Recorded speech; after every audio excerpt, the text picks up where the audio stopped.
పనికొస్తుంది. ఆ విధంగా యువత అంతా ముందుకెళ్తారు. కావున లోకేష్ గారు మీరు అన్న మాట నిలబెట్టుకోండి. అలాగే ముఖ్యమంత్రి గారు పవన్ కళ్యాణ్ గారు అయితే ఆల్రెడీ దాంట్లో ఉన్నారు, అదే పని మీద ఉన్నాడు ఆయన. బడుగు బలహీన వర్గాలకి ఏ ఇబ్బంది లేకుండా చేయడానికి ఒకటే కాదు, ఇళ్లే కాదు, పెన్షన్లే కాదు, ఉద్యోగాలే కాదు, ఏ విధంగా ముందుకి ఒక అభివృద్ధితో నెక్స్ట్ లోకేష్ గారు సీఎం అయితే ఎలా ఉంటుంది అనుకుంటున్నారు? భవిష్యత్తులో లోకేష్ గారికి ఆంధ్ర రాష్ట్రానికి సీఎం అవ్వాలని కోరుకుంటాను. ఎందుకంటే యువగలం పాదయాత్రలో లోకేష్ గారు ఇచ్చిన హామీలు కళ నెరవేరిందంటారా? ఎందుకంటే గత 5 సంవత్సరాల నుంచి కూడా డిఎస్సి లేదండి. దానివల్ల చదువుకున్న విద్యార్థులంతా కూడా ఉపాధి లేక ఇతర రాష్ట్రాలకి ఇతర దేశాలకు వెళ్ళిపోతున్నారండి. ఇక్కడ కష్టపడి తల్లిదండ్రులు వాళ్ళ పుస్తకాలు కూడా అమ్ముకొని చదివించారు పిల్లల్ని. ఎందుకంటే వాళ్ళ కుటుంబాన్ని బాగు చేస్తారనే ఉద్దేశంతో వాళ్ళు చదివిపిస్తే వీళ్ళేం చేస్తున్నారు, అమెరికాని అక్కడికనే ఇతర రాష్ట్రాలకు వెళ్ళిపోవడం. ఇక్కడ తల్లిదండ్రులు చూడట్లేదు, వాళ్ళ అప్పులు కూడా తీర్చడానికి అవకాశం లేకుండా పోయింది. పోనీ అక్కడి నుంచి వాళ్ళు వచ్చి తీర్దామంటే రావడానికి అవకాశం ఉండట్లేదు. ఎందుకంటే అక్కడికి వెళ్ళిన తర్వాత ఏ జాబ్ చేస్తాను ఎక్కడ ఉన్నాడో తెలియని పరిస్థితి. అటువంటి పరిస్థితిలో ఇప్పుడు డిఎస్సి ఇవ్వడం వల్ల చదువుకున్న యువత అంతా కూడా మన దేశంకి వస్తారు. మన దేశ అభివృద్ధిలో పాత్ర వహించడానికి అవకాశం ఉంటుంది. మన దేశం అభివృద్ధి చెందడానికి వాళ్ళ పాత్ర బాగుంటుంది. కాబట్టి చదువుకున్న వ్యక్తులు ఎవరైతే ఉన్నారో అందరూ కూడా ఇక్కడ ఉద్యోగాలు వచ్చినట్టయితే తల్లిదండ్రుల దగ్గర ఉండి ఈ యొక్క సమాజాన్ని బాగు చేస్తారు, ఈ ఏరియాని డెవలప్ చేస్తారు. అలాగే తల్లిదండ్రులు పిల్లలు అందరూ బాగా చూసుకోవడానికి అవకాశం ఉంటుంది. కాబట్టి ఆ విధంగా డిఎస్సి ఇవ్వడం మూలంగా వాళ్ళందరికీ కూడా ఉపాధి కలిగింది. వాళ్ళ చదివిన చదువుకి సార్థకత అయింది. ఆ విధంగా సమాజానికి కూడా ఉపయోగపడ్డారు. లోకేష్ గారు పాదయాత్రలోనే విశాఖకు ఐటీ హబ్ కూడా తీసుకొస్తామన్నారు. అలాగే ఐటీ హబ్ కళ నెరవేరుతుందంటారా?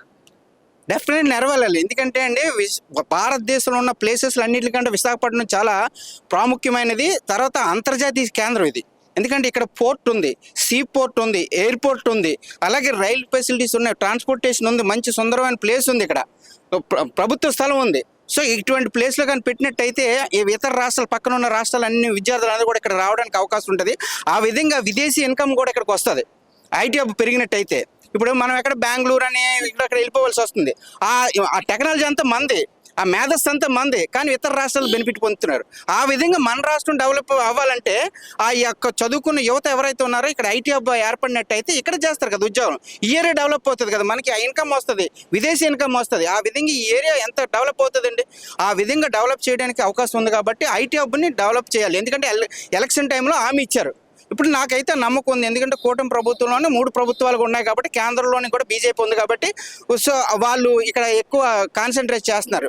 సో ఆ విధంగా ముందుకెళ్ళడానికి అవకాశం ఉంది. కాబట్టి ఇక్కడ ఐటీ హబ్ని డెవలప్ చేయడానికి వీళ్ళకి అవకాశం ఉంది. కాబట్టి ఈ టైంలో లోకేష్ గారు ఇన్వాల్వ్ అవ్వాలి. ఆల్రెడీ పవన్ కళ్యాణ్ గారు అయితే ఇన్వాల్వ్ అయ్యి ఉన్నారు అందులోనే. ఆ విధంగా ముఖ్యమంత్రి చంద్రబాబు నాయుడు గారు కానీ లోకేష్ గారు కానీ ఆ విధంగా, ఎందుకంటే ఈయన యువకాలం అని పెట్టి ఆ యువకాలం 2 ఏళ్ళు అవుతుంది ఈ రోజుకి. అందులో కూడా చెప్పాడు ఈయన ఐటీ హబ్ని డెవలప్ చేస్తానని చెప్పేసి. ఇక్కడ ఆ విధంగా డెవలప్ చేసినట్టు అయితే విశాఖపట్నం బాగుంటుంది. ఒరిజినల్గా విశాఖపట్నం ఎవరు డెవలప్ చేయనక్కర్లేదు, దానంతా అదే డెవలప్ అవుతుంది. కానీ దానికి ప్రభుత్వ తోడ్పాటు కూడా ఉన్నట్టయితే అతివేగంగా అభివృద్ధి చెందుతుంది. ఇతర రాష్ట్రాల విద్యార్థులు ఇక్కడికి వస్తారు. ఆ విధంగా ఇతర రాష్ట్ర ఇన్కమ్ ఇక్కడికి వస్తుంది. ఆ విధంగా ఈ ఏరియా డెవలప్ అవుతుంది. ఆ విధంగా చేసినట్టయితేనే మనకి ఇక్కడ విశాఖపట్నం అన్నది ఇప్పటికే యాక్చువల్గా ఆంధ్రప్రదేశ్కి ఆర్థిక రాజధాని విశాఖపట్నం. యువతకి 20 లక్షల ఉద్యోగాలు ఇస్తామని హామీ ఇచ్చారు. హామీ కళ నెరవేరే అవకాశం ఉందా? ఉందండి. ఎందుకంటే ఎప్పుడైతే మీకు ఐటీ కంపెనీలు కానీ ఫార్మాస్యూటికల్ కంపెనీలు కానీ ఇటువంటి ఇండస్ట్రియల్ సెక్టర్ అంతా ఇక్కడికి వచ్చింది అనుకోండి, ఉద్యోగాలు వస్తాయి కదా ఆటోమేటిక్గా. ఉద్యోగం అంటే గవర్నమెంట్ ఉద్యోగం అవ్వక్కర్లేదండి, వాళ్ళు ఉపాధి పెంచుకొని ఏదో ఉద్యోగం అయినా పర్లేదు. కాకపోతే ఐటీ వచ్చింది అనుకోండి ఎక్కువ ఉద్యోగాలు వస్తాయి. అలాగే మీకు ఫార్మా వచ్చింది అనుకోండి ఎక్కువ ఉద్యోగాలు వస్తుంది. ఆ విధంగా ఉద్యోగాలు రావడానికి అవకాశం ఉంది. అందుకని ఐటీ హబ్ వచ్చినట్టయితే ఇక్కడ 20 లక్షలు కాదు 50 లక్షలనే ఇవ్వచ్చండి. ఐటీ హబ్ని ఇక్కడ తీసుకురావాలి, ఫార్మా సిటీని ఇక్కడ తీసుకురావాలి, అలాగే సినిమా ఇండస్ట్రీని ఇక్కడ తీసుకురావాలి. సినిమా ఇండస్ట్రీ తీసుకొచ్చినట్టయితే మీకు విపరీతమైన ఉద్యోగాలు వస్తాయి. ఎందుకంటే మన ఉత్తరాంధ్ర అన్నది మంచి కళాకారులు ఉన్న ప్రదేశం ఇక్కడ. సో ఆ సినీ ఫీల్డ్ కానీ ఇక్కడికి వచ్చినట్టయితే కళాకారులందరికీ కూడా ఉపాధి కలుస్తుంది. అలాగే యాన్సిలరీ యూనిట్స్ ఇక్కడ వస్తాయి, హోటల్స్ పెరుగుతాయి, అలాగే ట్రాన్స్పోర్టేషన్ పెరుగుతుంది. ఆ విధంగా అందులో ఎంప్లాయ్మెంట్ వస్తుంది, అలా పెట్టుబడిదారులు ముందుకు వస్తారు. ఆ విధంగా విశాఖపట్నం అన్నది ఒక ఆర్థిక రాజధాని ఉంది. భారతదేశానికి బాంబే ఎలాగ రాజధానో ఆర్థిక రాజధానో ఆంధ్రప్రదేశ్కి విశాఖపట్నం అన్నది ఆర్థిక రాజధానికి ఇప్పటికే ఉంది. ఇంకా అభివృద్ధి చెందినట్టయితే విశాఖపట్నం పైన విదేశీ కంపెనీలన్నీ కూడా ఇక్కడ పెట్టుబడి పెడతాయి. విదేశీ కంపెనీలు ఎప్పుడైతే ఇక్కడ పెట్టుబడి పెట్టాయి ఇక్కడ ఉన్న యువత అంతటి కూడా ఉద్యోగాలు వస్తాయి. ఆ విధంగా ఆయన అనుకునేది 20 లక్షలు ఈజీగా వస్తాయి. నా ఎక్స్పెక్టేషన్ అయితే 50 లక్షలు కూడా ఇవ్వచ్చు ఈ కంపెనీలు అన్నీ వచ్చినట్టయితే. ఆ కంపెనీలు రావడానికి మొన్న దావోస్ కూడా వీళ్ళు వెళ్ళారు. ఆ కంపెనీలతో మాట్లాడారని చెప్పారు. ఏ కంపెనీ అనేది ఇంకా నాకు డీటెయిల్స్ రాలేదు. ఆ విధంగా తీసుకురావాలని చెప్పేసి నేను కోరుతున్నాను. దావోస్ నుంచి కాదు, విదేశీ కంపెనీలన్నీ ఇక్కడ తీసుకొచ్చినట్టయితే ఐటీ కానీ, ఫార్మా కానీ, ఇండస్ట్రియల్ సెక్టర్ కానీ ఇవన్నీ తీసుకొచ్చినట్టయితే, ఎడ్యుకేషన్ సెక్టర్ ఇక్కడ తీసుకొచ్చినట్టయితే విదేశీ విద్యార్థులు ఇక్కడికి వస్తారండి. ఐఐటీలు ఉన్నాయి, పాలిటెక్నిక్ కాలేజెస్లో ఇవన్నీ టెక్నికల్ ఎడ్యుకేషన్స్ అనమాట. దీనివల్ల అంతా కూడా డెవలప్ అవుతుంది. ఆ విధంగా 20 లక్షలు కాదు, నా ఎక్స్పెక్టేషన్ అయితే 50 లక్షలు కూడా ఇవ్వడానికి విశాఖపట్నానికి, ఉత్తరాంధ్రకి అంత అవకాశం ఉంది. ఆ విధంగా ఉత్తరాంధ్ర కూడా డెవలప్ అవుతుంది. ఉత్తరాంధ్ర డెవలప్ అయిందంటే ఇక్కడ ఉన్న యువత అంతా కూడా ఉద్యోగాలతో వాళ్ళు కలకలలాడుతారు. ఆ విధంగా ఈ ఏరియాని డెవలప్ చేస్తారు. భారతదేశ ఆర్థిక వృద్ధికి కానీ, ఆంధ్రప్రదేశ్ ఆర్థిక వృద్ధికి కానీ ఇదంతా కూడా పనికొస్తుంది. ఆ విధంగా యువత అంతా ముందుకెళ్తారు. కావున లోకేష్ గారు మీరు అన్న మాట నిలబెట్టుకోండి. అలాగే ముఖ్యమంత్రి గారు పవన్ కళ్యాణ్ గారు అయితే ఆల్రెడీ దాంట్లో ఉన్నారు, అదే పని మీద ఉన్నారు. ఆయన ఉద్యోగాలు ఇప్పించడానికి దాని పని మీద ఉన్నారు. కానీ లోకేష్ గారు కూడా హామీ ఇచ్చారు కాబట్టి మీరు అందువే వెళ్తారని చెప్పేసి మేము కోరుచున్నాం. సో విశాఖపట్నానికి మంచి దశ ఒకటి రాబోతుంది. ఎందుకంటే దాని యొక్క భవిష్యత్తు మారుతుందని చెప్పడానికి ఇది ఒక పెద్ద నిదర్శనం. ఎందుకంటే మీరు ఇప్పటికే గమనించి ఉంటారు, ఆయన ఐటీ మినిస్టర్గా శ్రీ లోకేష్ గారు విశాఖపట్నానికి ఐటీ హబ్ తేడానికి ఎంత కృషి చేస్తున్నారో మనందరికీ తెలుసు.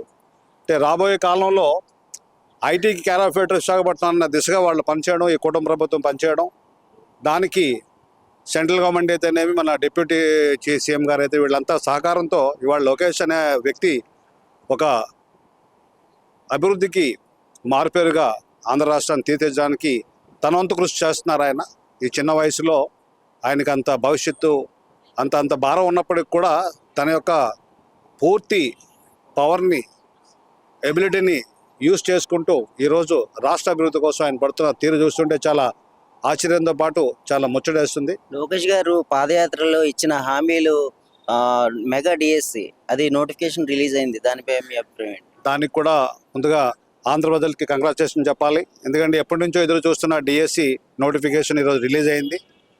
సో దీనివల్ల ఏంటంటే ఇంతవరకు నిస్సాయితగా ఉన్న ఎస్పెషల్లీ బీఎడ్ చేసిన వాళ్ళు, టీచర్ పోస్టుల కోసం ఎంత ఆతృత చూస్తున్న వాళ్ళందరికీ కూడా శుభవార్తగా మనం చెప్పాలి.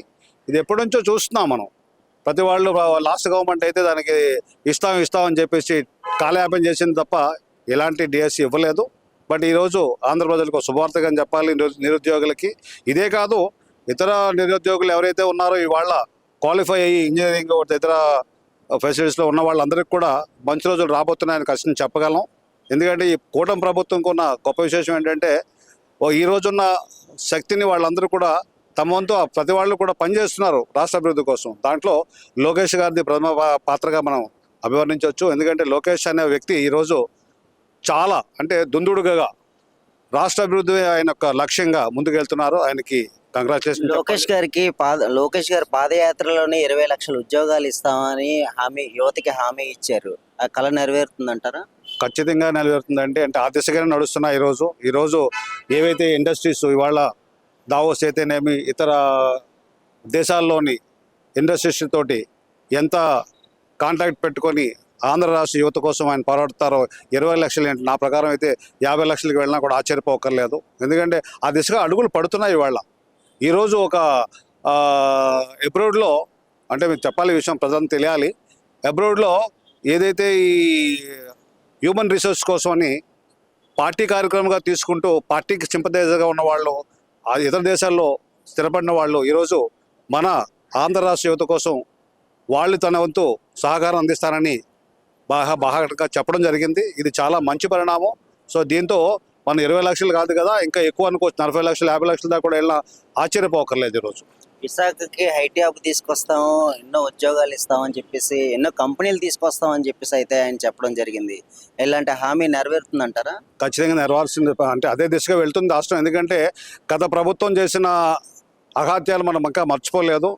ఉన్న పరిశ్రమల్లో ఇక్కడి నుంచి తగిలియడం జరిగింది. దాని పెద్ద ఉదాహరణ ఈరోజు చెప్పడం జరిగింది ఆయన కూడానే. అమర్ రాజ్ అనేది, అమర్ రాజ్ హైయెస్ట్ ట్యాక్స్ పేర్ అన్నమాట ఆంధ్రప్రదేశ్కి, కంపెనీ ఇండస్ట్రీస్ కన్సర్న్. అలాంటి వ్యక్తి అలాంటి ఆ ఇండస్ట్రీని ఈరోజు రకరకాల ఇబ్బందులు పెట్టి వాళ్ళని వెంటాడి వేధించి ఇతర రాష్ట్రాలు పోయేటట్టు చేసిన ఘనత గత ప్రభుత్వానికి. అయితే ఈ రోజున్న సమస్యల్లో ఏంటంటే ప్రభుత్వాలు స్థిరంగా ఉంటాయా ఉండవన్న భయం మాత్రం ఈ పారిశ్రామికవేత్తల్లో ఉంది. ఆ విషయం మనం తప్పడానికి లేదు. ఎందుకంటే ఎప్పుడైతే మనం కాన్స్టెంట్గా ఒక ప్రభుత్వాన్ని నమ్ముతామో ప్రజలకు అదే ఒక గమనించాల్సిందిగా కోరుతున్నాం. ప్రజలందరూ కూడా గమనించాలి. మన ప్రభుత్వాలని ఖచ్చితంగా ఇప్పుడు అందరూ ఈరోజు ఆయన చంద్రబాబు వస్తే కానీ రాష్ట్రం బాగుపడుతున్న ఉద్దేశంతోనే ఈరోజు ఇన్ని సీట్లు ఇచ్చి ఆయన 11 సీట్లకే పరిమితి చేశారు. ఇక రాబోయే కాలంలో కూడా ఇదే తీరు నడిపగలిగితే ఈ ఆంధ్ర రాష్ట్ర భవిష్యత్తు అంతా మన చేతిలోనే ఉంది. ఎస్పెషల్లీ ఎందుకంటే మన ప్రభుత్వాలను కంటిన్యూగా చేయగలిగితే, ఎందుకంటే మన ముందే ఉంది. ఎగ్జాంపుల్ గుజరాత్ తీసుకోండి, ఐదు పర్యాల నుంచి అంటే 5 టర్మ్స్ నుంచి వాళ్ళే ఉన్నారు. కాబట్టి ఎంత పురోగతి చెందింది అది. అలాంటి ఇతర రాష్ట్రాలు కూడా ఏదైతే కంటిన్యూగా స్టెబిలిటీ ఉంటుందో, పొలిటికల్ స్టెబిలిటీ, ఆ రాష్ట్రానికి ఖచ్చితంగా మంచి పేరు వస్తుంది, పెట్టుబడులు ఆటోమేటిక్గా వస్తాయి. అయితే ఇప్పుడున్న సందర్భంలో గత ప్రభుత్వాన్ని బేరీ చేసుకొని కొంత వెనక వెళ్ళడం మాత్రం వాస్తవమే. అది మాత్రం మనం ఒప్పుకోవాలి. కానీ ఇప్పుడున్న వీళ్ళు శ్రమిస్తున్న శ్రమ చూస్తే లోకేష్ గారు అయితేనేమి, లేదా డిప్యూటీ సీఎం గారు మన పవన్ కళ్యాణ్ గారు అయితేనేమి, సీఎం గారు అయితేనేమి, ఇతర రాష్ట్ర వర్గ సభ్యులందరూ, మంత్రివర్గ సభ్యులందరూ కూడా తమ వంతు కృషితో ఈరోజు మళ్ళీ పూర్వ వైభవం తేడానికి ప్రయత్నిస్తున్నారు. యువగలం పాదయాత్రలో లోకేష్ గారు ఇచ్చిన హామీలు ఎంతవరకు, అంటే 20 లక్షల ఉద్యోగాలు ఇస్తామన్నారు, కళ నెరవేరిందంటారా, నెరవేరుతుందంటారా? ఇప్పుడు నెరవేరుతుంది. ఎందుకంటే మెగా డిఎస్సి వచ్చింది కూడా, దానివల్ల చాలా మందికి ఉద్యోగాలు వస్తాయి, వాళ్ళ పేరెంట్స్ దగ్గర ఉండే అవకాశం కూడా వస్తుంది. ఆయన చేసింది ఇంకా బాగా చేస్తే ఇంకా బాగుంటుంది. మెగా డిఎస్సి ఇలాగే చాలా ఐటీ కంపెనీలు కూడా వస్తే మన వైజాగ్ బాగా డెవలప్ అవుతుందని ఆయనకి చెప్తున్నాను. మన వైజాగ్ అంటే విశాఖ ఐటీ హబ్ తీసుకొస్తాం అంటున్నారు. అది కళ్ళ నెరవేరుతుందంటారా? నెరవేరుతుందని అనుకుంటున్నాం. ఆయన తెస్తారని, మేము నెరవేరాలని కూడా అనుకుంటున్నాం. ఆయన అది తెస్తారని మాకు గట్టి నమ్మకం. అప్పుడు అబ్రాడ్లో ఉన్న పిల్లలు కూడా ఇక్కడే ఉండి వాళ్ళ తల్లిదండ్రులకు సపోర్ట్గా ఉంటారని మేము ఆశిస్తాం. మాకు కూడా అది చాలా హ్యాపీగా ఉంది. యువగలం పాదయాత్రలో లోకేష్ గారు ఇచ్చిన హామీలు ఎలా పూర్తయ్యాయి అంటారు? అంటే ఆయన సంక్షేమం ఎలా అందిస్తున్నారంటారు? ఇప్పుడు ఈరోజు లోకేష్ గారు 2023 జనవరి 27నే పాదయాత్ర స్టార్ట్ చేశారు. పాదయాత్ర స్టార్ట్ చేసిన తర్వాత కూడా 2 ఇయర్స్ అయింది. 2 ఇయర్స్లో కూడా ఇచ్చే హామీలన్నీ నెరవేర్చుకొని వెళ్తున్నారు. ఎక్కడ రాజకీయ నాయకులు ఏంటంటే ప్రతి వాళ్ళు వాగ్దానం చేసి ఆగిపోతారు. కానీ లోకేష్ బాబు ప్రతి ఇచ్చిన హామీని ఎక్కడికక్కడ పనులు చక్కగా చేసుకుని వెళ్తున్నారు. యువగలం మెగా డిఎస్సి ఇప్పుడు నోటిఫికేషన్ రిలీజ్ చేసే అవకాశం ఉందంటారా? ఉంది. ఎందుకంటే మెగా డిఎస్ నారా చంద్రబాబు నాయుడు గారు ఆ రోజు 16,500 సిలుకు చెప్పారు. ఇప్పుడు అదే స్టార్ట్ అవుతుంది. అలాగే ఇప్పుడు మనకి మొన్న అదర్ కంట్రీస్ వెళ్ళిన తర్వాత, దావోస్ వెళ్ళిన తర్వాత కొన్ని ప్రాజెక్టులు అనేది మనకి చాలా చంద్రబాబు నాయుడు గారు మాట్లాడారు. ఇవాళ ఏంటంటే వైసీపీలో అగ్రిమెంట్స్ ఏమి ఉండవు. ఇక్కడ అందరూ సభ అంతా కూడుతుంది, పెద్దల సభ అనమాట. వ్యాపారవేత్తలు, రాజకీయ నాయకులు, ప్రధానమంత్రులు అందరూ వచ్చి అక్కడ సభలో ఉండిన తర్వాత నారా చంద్రబాబు నాయుడు గారు వాళ్ళతో ఒప్పందాలు చేసుకుని మన రాష్ట్రాన్ని అభివృద్ధి చేయాలని, ఆల్రెడీ హైదరాబాద్ని అభివృద్ధి చేసే పదంలో ప్రపంచానికి చాటి చెప్పారు. బిల్ గేట్స్తో కూడా ఆయన చాలా చక్కగా మాట్లాడారు. సార్ 10 నిమిషాలు అనుకుంటే సారు 45 మినిట్స్ మాట్లాడారు ఆ రోజుల్లో. నారా చంద్రబాబు నాయుడు గారు అభివృద్ధికి పెట్టుబడులు పెద్దగా తేవాలనే ఆలోచన, రాష్ట్రాన్ని ఎక్కడికో తీసుకెళ్తారు ఆయన మన ఆంధ్రప్రదేశ్. యువతకి 20 లక్షల ఉద్యోగాలు ఇస్తామని హామీ కూడా ఈ పాదయాత్రలో హామీలు కూడా ఇచ్చారు. ఇప్పుడు ఆల్రెడీ ఇప్పుడు మనకి రైల్వే జోన్ కానీ, రేపు గ్రీన్ ఐడీస్ కానీ ఇవన్నీ వస్తే ఆల్రెడీ ఇప్పుడే చెప్పారు ఎంపీ గారు 5 లక్షల ఉద్యోగాలు ఆల్రెడీ వస్తాయి. నెక్స్ట్ లోకేష్ బాబు 20 లక్షల ఉద్యోగాలు ఇస్తానని చెప్పారు ఆ రోజు. ఆ 20 లక్షలు ఫిల్ చేయడానికి ఫుల్గా కృషి చేస్తున్నారు. రేపు 27లోనే భోగాపురం దగ్గర ఎయిర్పోర్ట్ కూడా ఓపెనింగ్ ఉంది. ఆ ఓపెనింగ్ అయితే కొంతమందికి లబ్ధిదారులకి ఇది ఉంటుంది, చాలామందికి నిరుద్యోగులకి ఉద్యోగాలు రావాలి. వాళ్ళ కృషి ఏంటంటే నారా చంద్రబాబు నాయుడు గారిది ప్రజలు ఎవరి దగ్గర చేయి చాసకూడదు, వాళ్ళంతలో వాళ్ళు కష్టపడి బ్రతకాలని, ఉద్యోగాల కోసం అదర్ కంట్రీస్ వెళ్ళి మన ఇండస్ట్రీస్ తేవాలని ఆయన కోరుకుంటున్నారు నారా చంద్రబాబు నాయుడు గారు. ఆ రోజు లోకేష్ గారు, రామ్మోహన్ నాయుడు గారు, నారా చంద్రబాబు నాయుడు గారు, అదర్ మినిస్టర్స్ ఇద్దరు వెళ్ళి ఆ చలిలో కాదు, ఒక 2 కిలోమీటర్లు ట్రాఫిక్ ఆపేసిన నడుచుకొని వెళ్ళి దావస్కి వెళ్ళి మన రాష్ట్రానికి పెట్టుబడులు కావాలని నారా లోకేష్ బాబు గారు చాలా కృషి చేసి ఆ రోజు 4 రోజులు ఆ మంచులోనే చెప్పినట్టు వైసీపీ అమర్నాథ్ గారు అన్నారు ఒకరోజు, అక్కడికి వెళ్తే చలి ఉంటుంది, వీళ్ళు ఉంటుంది, మనం అక్కడ వెళ్ళవసరం లేదు, 0 degrees ఉంటాయని చెప్పేసి. అట్లా కాకుండా నారా చంద్రబాబు ఒక జరిగిన కూడా వేసుకోకుండా ఓన్లీ ఒక షర్టు ప్యాంటు తోటి 74 సంవత్సరాల వయసులో కూడా అతను చాలా యాక్టివ్గా తిరిగారు. నారా చంద్రబాబు నాయుడు గారిని కొబ్బరికాయ కొట్టలేరు ఒక వ్యక్తి. నారా చంద్రబాబు నాయుడు గారు బస్సు మెట్ల మీద ఎక్కి ఈరోజు చూపించడం సత్తా ఏటో. అతను బాడీ ప్రజల్ని అలా మలుచుకోవాలని సహకరిస్తుంది నారా చంద్రబాబు నాయుడు గారు. ఈరోజు మనకి పెట్టుబడులు ఎక్కువ రావాలి, పెట్టుబడులు వచ్చేస్తే యువతకి ఉద్యోగాలు, మెయిన్ ఉపాధి కావాలి, ఇండస్ట్రీస్ రావాలి, అభివృద్ధి ఉండాలంటే నారా చంద్రబాబు నాయుడు గారే మన రాష్ట్రానికి సీఎం. గత వైసీపీ ప్రభుత్వానికి టీడీపీ కూటమి ప్రభుత్వానికి ఎలాంటి తేడా ఉందంటారు? వైసీపీలో ఏంటంటే అన్ని అవినీతి మాటలు చెప్పారు తప్ప ఏటి చేయలేదు. నారా చంద్రబాబు నాయుడు 4,000 అన్న పెన్షన్ వెంటనే స్టార్ట్ చేసి 3,000 రూపాయలు ఎక్స్ట్రా కూడా 3 months ఇచ్చారు. ఏప్రిల్ది, మేది, జూన్ది. అలాగే అన్నా క్యాంటీన్లు పెట్టారు. నెక్స్ట్ మెగా డిఎస్సి ఓపెన్ చేశారు. అలాగే రోడ్లు చేస్తున్నారు. అభివృద్ధి ఇంకా రాష్ట్రానికి ఎన్నో పెట్టుబడులు తేవాలని అన్ని తీసుకొని వస్తున్నారు. అవినీతి అయితే ఇప్పుడు లేదు సార్, అవినీతి చాలా తక్కువ. అప్పుడు ఏంటంటే అంత బ్లాక్మెయిల్ చేశారు అందరి మీద కేసులు కట్టడం, పార్టీలోకి రావాలని చేసుకున్నారు. చంద్రబాబు నాయుడు అలా చేయరు. చంద్రబాబు నాయుడు నిజాయితీపరుడు, యువజన నాయకుడు. యువగలంలో లోకేష్ గారి పాదయాత్ర జరిగినప్పుడు ఆయన ఇచ్చిన హామీలు ఎలా ఉన్నాయి? అంటే ఆయన ఇచ్చిన హామీలు కళ నెరవేరిందంటారు? తప్పకుండా నెరవేరిందండి. లోకేష్ గారు ఆషామాషి కాదు. ఆయన తండ్రి మన నారా చంద్రబాబు నాయుడు గారు ఎలాగైతే ఆయన పరిపాలించారో అదే విధంగా ఒకప్పుడు లోకేష్ గారు అంటే అనేక పేర్లు పెట్టేవారు. ఇప్పుడు లోకేష్ ఆంధ్రప్రదేశ్ ఒక బ్రాండ్ అంబాసిడర్, ఒక ముందు చూపు ఆయన తండ్రికి ఎలాగైతే ఉన్నదో అలాగే ముందు చూపు చూసిన నాయకుడు ఎవరంటే ఆంధ్రప్రదేశ్లో యువ నాయకుడు, కాబోయే సీఎం కూడా చెప్పడానికి ఎలాంటి సందేశాలు కూడా లేవు. ఎందుకంటే యువగలంలో చాలా కష్టపడి ఆ వయసులో ఆయన అమెరికాలో చదివి, అమెరికాలో ఉండి పెద్ద పెద్ద చదువులు చదివి ఆయన ఇందు బ్రతికినాడు. అలాగా ఒక సామాన్య కార్యకర్తలాగా యువగలం మొత్తం ఆంధ్రప్రదేశ్లో ఒక మంచి ఊపు ఇచ్చారండి.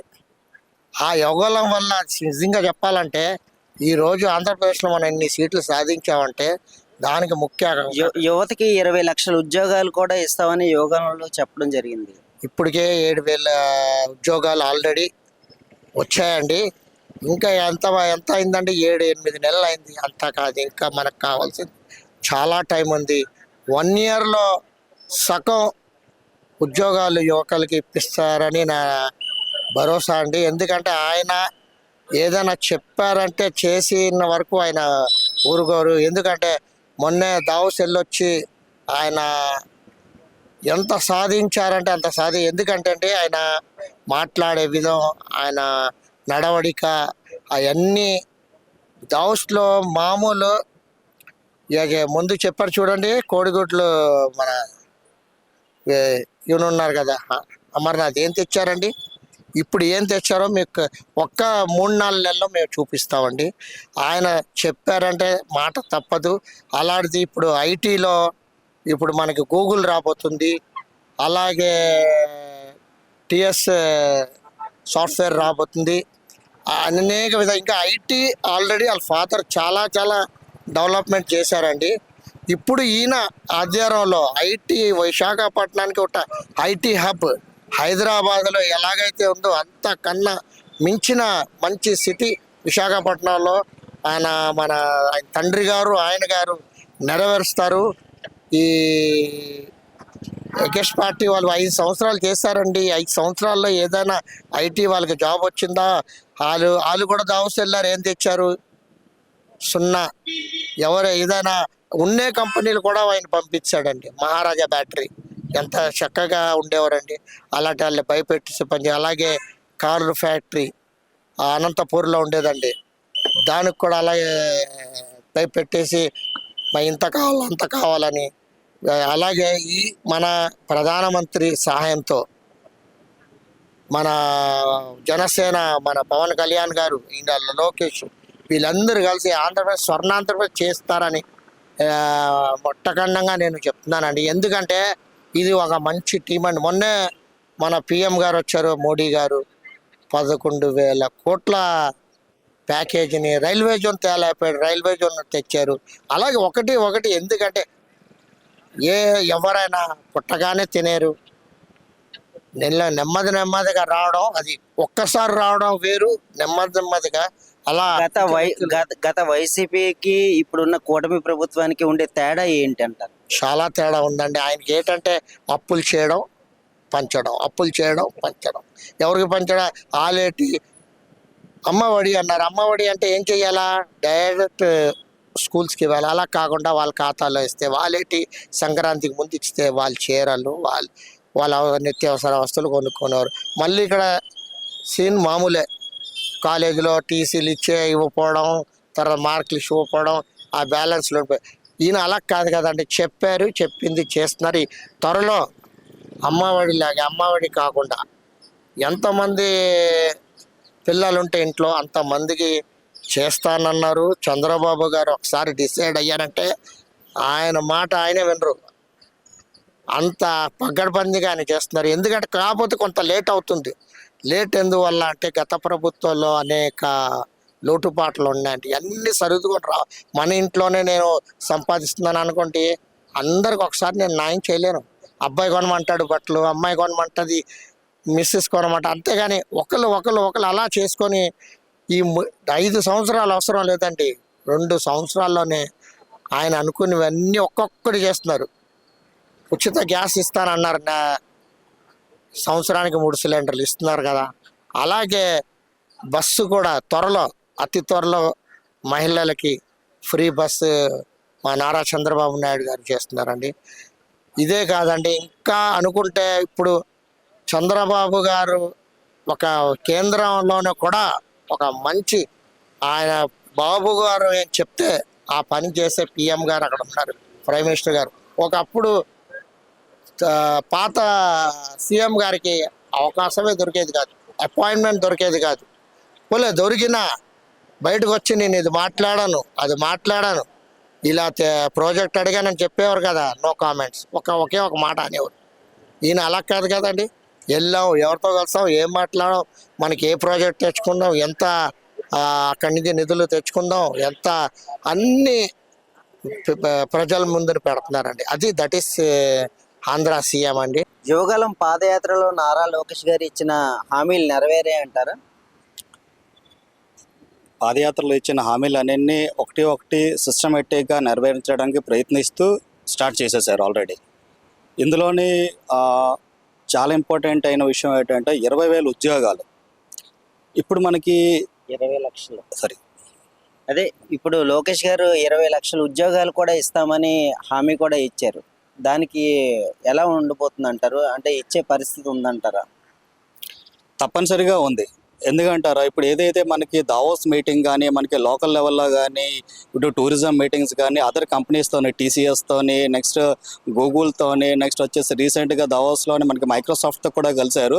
వీటన్నిటితో పాటు మనం యావరేజ్గా చూసుకున్నా కూడా 5 ఇయర్స్లోనే రాబోయే కాలంలో ఏదైతే మనకి కూటమి ప్రభుత్వం ఇచ్చిందో, మనకి మేజర్గా అనకాపల్లి దగ్గర వచ్చేసి గ్రీన్ హైడ్రోజన్ ఒకటి, నెక్స్ట్ వచ్చేసి ఆర్సెన్ మిత్తల్ స్టీల్ కంపెనీ ఒకటి, నెక్స్ట్ వచ్చేసి మనకి బల్క్ డ్రగ్ ఫ్యాక్టరీ ఒకటి.